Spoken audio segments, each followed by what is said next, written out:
नमस्कार, आप देख रहे हैं मनी 9 और मैं हूं आपके साथ विशाल शर्मा। अगर आप भी ओला, उबर, इनड्राइव, रैपिडो जैसी जो कैब सर्विसेज का इस्तेमाल करते हैं तो आज सुबह ही आपको झटका लगने वाला है। ऐसी झटकेदार खबर आई है कि क्या कहूं, मुमकिन है कि अगर आप राइड लेते हैं तो आपको इसके लिए ना ज़्यादा पैसे चुकाने पड़ सकते हैं। अब क्या है पूरी खबर, इसको हम समझने की कोशिश करेंगे। असल में हुआ क्या है कि ओला, उबर के लिए ना प्राइसिंग गाइडलाइंस सरकार ने जारी कर दी है। अब क्या क्या, सबसे पहले पॉइंट वाइज समझते हैं कि क्या क्या बदलाव जो है वो देखने को मिला है।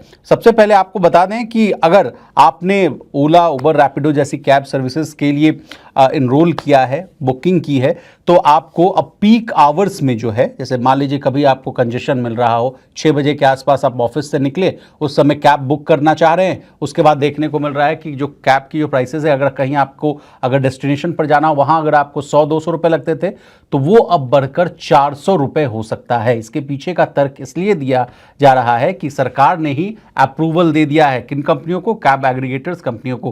कहा है कि अगर पीक आवर्स है तो आप अपने बेस किराए को दोगुने से भी ज़्यादा बढ़ा सकते हैं, यानी इतनी जो रकम है वो आप वसूल सकते हैं। यानी सीधी मार जो है हम पर, आप पर और तमाम जितने लोग जो कैब सर्विसेज का इस्तेमाल करते हैं उन पर पड़ने वाली है। जबकि पहले ऐसा नहीं था, पहले कहा जा रहा था कि पीक आवर्स में जो है आप 1.5 गुना तक जो है बेस किराए में बढ़ोतरी कर सकते हैं। इसके अलावा अगर खुदा ना खास्ता आपने राइड कैंसिल कर दिया बिना किसी तर्क दिए हुए, तो पता है आपको 100 रुपए तक का आपको जुर्माना भी देना पड़ सकता है। हालांकि इसकी जो अधिकतम सीमा है वो 100 रुपए के आसपास फिक्स कर दी गई है, लेकिन अगर आपने बिना कारण बताए राइड जो है वो कैंसिल किया तो कुल किराए का, यानी जो कुल जो आपका जो डेस्टिनेशन पर जाने का जो किराया है उसका 10% आपको जो है वो जुर्माना वसूल कर लेगी कंपनियां। उसके बाद जो है कहा जा रहा है कि ये जो जुर्माना जो कलेक्ट किया जाएगा ये किसके बीच में डिवाइड होगा, तो ये किसके बीच में, तो ड्राइवर और कैब एग्रीगेटर कंपनी के बीच में समान तौर पर, या उसका भी कोई नियम होगा तो उसमें बांट दिया जाएगा। यानी आपसे आपकी जेब पर जो है मार पड़ती हुई नजर आ रही है। इसके अलावा एक अच्छी जानकारी इस नोटिफिकेशन में देखने को मिल रही है कि ड्राइवरों के लिए जो कहा जा रहा है कि इंश्योरेंस और ट्रेनिंग को अनिवार्य कर दिया गया है। कई बार ऐसे भी खबरें देखने को मिलती थी हमें कि भाई जो है कैब ड्राइवर आपसे अच्छा बर्ताव नहीं कर रहा है, पी कर गाड़ी चला रहा है, या कई तरह की जो शिकायतें हैं वो देखने और सुनने को मिलती थी। कहा जाता था कि उसको मैं रेटिंग्स भी अगर ख़राब दे रहा हूँ उसके बावजूद भी उसकी जो राइडिंग है, उसका जो कैब ड्राइविंग वाला जो स्किल है वो अगर बेहतर नहीं, उसके बावजूद भी वो ड्राइव कर ही रहा है। लेकिन इन सब गाइडलाइन, नई वाली जो गाइडलाइंस है उसके अनुसार अब सभी ड्राइवरों के पास जो है कहा जा रहा है 5 लाख रुपए का स्वास्थ्य बीमा यानी हेल्थ बीमा होगा और 10 लाख रुपए का टर्म इंश्योरेंस जो है वो होना अनिवार्य कर दिया गया है। इसी के साथ कहा गया है कि ड्राइवरों को हर साल एक बार रिफ्रेशर ट्रेनिंग दी जाएगी। अब इसी वाला मामला भी आसान भाषा में समझ लीजिए कि अगर किसी ड्राइवर की रेटिंग सभी ड्राइवर्स की तुलना में अगर सबसे नीचे पायदान पर आती है या 5% में के अंडर में आती है, खराब है उसकी रेटिंग्स, तो आसान भाषा में समझिए तो उसे क्या है, हर तिमाही में ये ट्रेनिंग लेनी पड़ेगी, रिफ्रेशर ट्रेनिंग लेनी पड़ेगी। अगर वो ट्रेनिंग करता है तो उसे प्लेटफॉर्म पर सेवाएं जो है, सर्विसेज जो है वो देने के लिए राजी किया जा सकता है। अगर वो नहीं करता है, उसको आनाकानी करता है, ट्रेनिंग नहीं लेता है, तो उसकी जो सर्विसेज है उसको रोक दिया जाएगा। इसके अलावा एक और खबर ये आ रही है कि बेस फेयर को लेकर राज्य सरकारों को और सशक्त किया गया, यानी अधिक अधिकार उनको दिया गया है। अब राज्यों को अलग अलग श्रेणियों में वाहन, जैसे कि ऑटो हो गया, बाइक टैक्सी हो गया, अधिकतम और तमाम तरह के जितने भी व्हीकल्स हैं उनके न्यूनतम किराए को निर्धारित करने की भी आज़ादी दी गई है।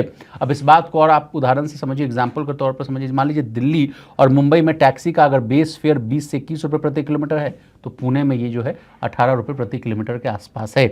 और कोई राज्य जो है बेस फेयर तय नहीं करता है तो एग्रीगेटर कंपनी जो है वो खुद किराया तय करके राज्य सरकार को सूचित कर देगी। तो यानी कुछ जो है ऐसे भी इस नोटिफिकेशन के बाद कहा जा रहा है कि राज्य सरकार को भी सशक्त करने की कोशिश की जा रही है, यानी बड़ी कदम है, किराया तय करने की जिम्मेवारी अब राज्य सरकारों के पास भी होगी। तो एक बहुत बड़ी खबर हम आपके सामने पेश करते हुए नजर आ रहे हैं, ओला उबर, जिससे हम प्रतिदिन या कहें तो महीने में 10-15 बार तो जरूर इससे 2-4 होते हुए नजर आते हैं। लेकिन अब ये जो झटका लग रहा है, पीक आवर्स में कहा जा रहा है कि 2 गुने तक ये जो है किराया वसूल सकते हैं, तो अब देखना होगा कि कितने झटका आपको लगने वाला है जेब पर। इसके साथ ही लास्ट में आपको मैं ये कंक्लूड करता हूँ कि ये खबर इसलिए भी आई है क्योंकि लगातार जो है कैब ड्राइवर्स की जो एसोसिएशन हैं और तमाम ओला उबर में काम करने वाले ड्राइवर्स जो हैं समय समय पर आंदोलन करते हुए भी नजर आए थे। तमाम शहरों में भी देखने को मिलती थी, खबरें ये आती थी कि स्ट्राइक है, लोग कैब चला नहीं रहे, जिससे लोगों को दिक्कतें आ रही। कहा जा रहा था कि